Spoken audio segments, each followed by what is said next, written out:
This is the way it is in the Bahamas when you have politicians that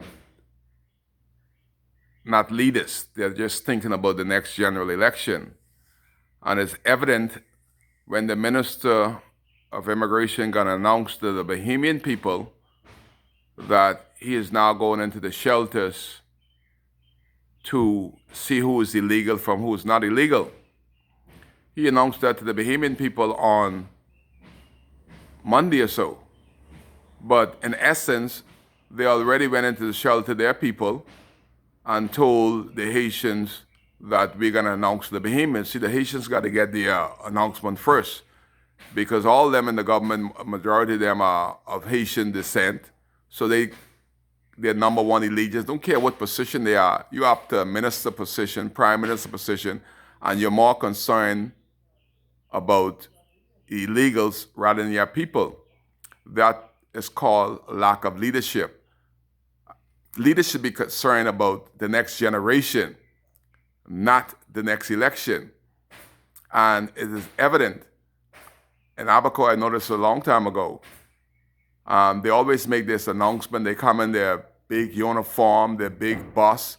They can see you coming a long time. I see they had they had a bunch of Haitian collected from Hopetown.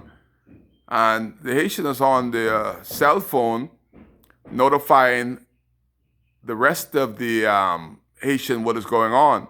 When the immigration saw what's going on, he dashed and got the phone, but they already made the call. That's the same thing with the minister.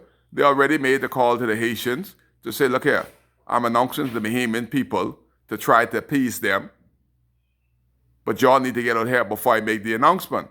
Y'all get out here on Sunday, I'll make the announcement on Monday. That doesn't make make us feel better. Maybe the grassroots and those political FNMs would think that the government is so much, but they're not, in the essence, doing anything to alleviate the problem. Right before the hurricane, this Haitian bought one generator down there in Abaco that could electrify half of the mud. We add up the numbers, we found out who was being paid. This guy's making excess to $60,000 a month. He had his own generator plant set up in the mud. We reported to the authorities. You think they did anything about it?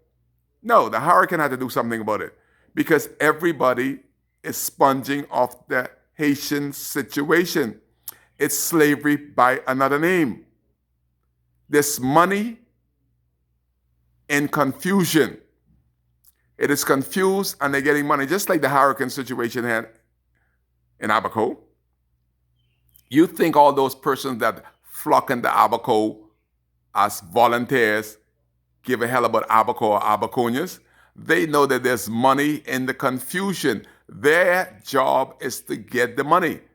Just like the police, everybody run at Abaco. They held the town down. They collecting. We had Ellis, Police Ellis. Everybody know who Ellis is. Ellis is in the police car. When the fellas come out with what he likes, he tell them put it right in the car. This guy has more stuff inside his apartment that if the town would have been open, he could open his own general store. This is police, 2 policemen in the police car, putting the stolen goods in the police car, Ellis Canada's house. How could that be? Because they didn't join the force to protect and to serve. They call it get over. They join the force. If they see an opportunity, they see some money, they will seize it. That is why they join the force. They don't give a hell about the police or law enforcement. It's about themselves. They become selfish. We become a selfish nation. And anybody that think that this Haitian problem don't affect them, they're wrong. If you have a child, you're affected. In Abaco, every responsible Bahamian that had a child had to man up and to find extra money at the pinch to send their children to private school. Never budgeted for private school. But when you see in a primary school that you have 800 children and 700 is of Haitian parents, there is a problem. But what's the bigger problem? that the government of the Bahamas, the Ministry of Education, has forced the teachers to teach Haitians their first language at that age, 6, 7, coming into high school, into primary school, is Creole. Which Bahamian teacher could teach Creole? But the government said, you better teach them. So what happens?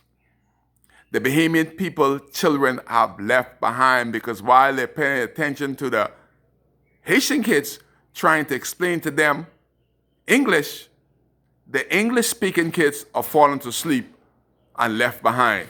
That is what's been happening to Abaco for years. Then you look at the job market. Every joint joke corner you could find, there were more Haitians than Bahamians employed. That has had the effect, the employment. You recognize that if the government of the Bahamas would have done something with this Haitian problem, how much jobs would be available? You imagine Bahamians coming to high school, got a sieve to find a job among 5,000 illegal. That's 5,000 people that has an opportunity before Bahamians. And they're not even legal till they're 18, but they got the job market corner because the government of the Bahamas has failed. Everybody loses. One number host says everybody wins. But with this illegal problem, every parent, every child, every Bahamian loses. Then the smart Minister of Education dropped the average of the GPA that you should have in order to attend the University of the Bahamas. The government and the Prime Minister, if he would wake up, he would have fired that minister right away. He absolutely is an idiot. How could you drop the average when the average in this country is dumb? And the minister said he's going to drop the average. Minister, what you on? You're taking stupid pills here. You can't be normal. If you can't finish high school with a sensible grade, how are you going to drop the average to go into college? College become easier. The Minister of the Government Education thinks that it is easier once you got in college to obtain a degree, so he dropped the GPA. God help this country, we going sideways. We ain't even got enough sense to go backward. You're going sideways with these educated, I can't say what I want to say, but you all know what I'm saying. You drop the average. So in Abaco, in essence, we were losing straight through. Everybody was being affected. Everywhere you go on the road, you are behind illegal. Every shop you go to, 10 deep. You go to the pharmacy. You go to the bakery. You go to Kentucky. You go on the ferry. You go to, they ain't going to church. Ain't many of them in church. They go to their own church. But everywhere you go in Abaco, you are behind illegals on the road. I'm a taxi driver. What's a taxi driver? Everywhere on the road you go, they don't sleep. Just like Nassau, they don't sleep. 10 to 1. I like said, Jesus Christ, where are the Bahamians? Ain't no Bahamians in this town? The minister make his great announcement. Last Thursday, 120 Haitian came on the boat because somebody, the minister announced that, look, we got 120 jobs in Abaco. They let them know before they let the Bahamians know, so they're already shackle up in Abaco, ready to work when we don't even know about the announcement. The question is, where are they going to stay? Where are they going to stay? I went to Abaco twice and I can't find a place to stay. So where are they going to stay? They're going to stay in other people's houses? If the government was serious, they would have somebody on the dock. Defense force right there playing with their guns. Immigration right there. Find out who is now coming into Abaco. That would have made it so much easier. But the government ain't concerned. I happened to stumble on this place called Cowpen Road. I say, I don't know where Cowpen Road. I hear Elon Moxie sing about it. I said, that place look like the mud. The fellow was with me, smile. So that place bigger than the mud. Cowpen Road bigger than the mud. Come on, man, that can't be right. All the government agency, the defense force, the police force, the immigration, thousands of them in Nassau. Cowpen Road is bigger than the mud and the peace. Now you know they're joking. They're in Nassau. The minister in Nassau. The agency in Nassau and Cowpen Road is bigger than mud and peace. Forget the immigration problem. These fellas ain't serious. And they talking about menace. It's the only government that doing something. Well, menace. Cowpen Road right in your back door. You can step on Cowpen Road. What have you done about that since being elected? You tell me Fred Smith got more sense than all of y'all minister?